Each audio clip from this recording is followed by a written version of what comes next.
कोठावा ऊपर पापा सुगना हो बोलुए सुगना बोलिया सोहावन हो लगुए सुगना बोलिया सोहावन हो लगुए।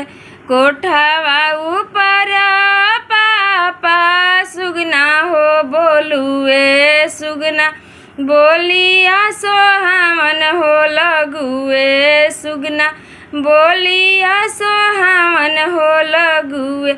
जगले सुती है पापा जगले हो सुती है आजू घरवा चोरिया होई है आजू घरवा चोरिया होई है।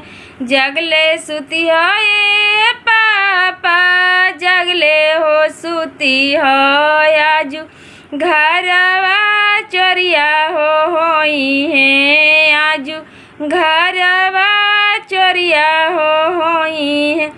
सगरी संपत्तिया पापा बाची हो जाई है दुलारी बेटी चोरिया होई है दुलारी बेटी चोरिया होई है। सगरी संपत्तिया पापा बाची हो जाई है दुलारी बेटी चोरिया होई है दुलारी बेटी चोरी।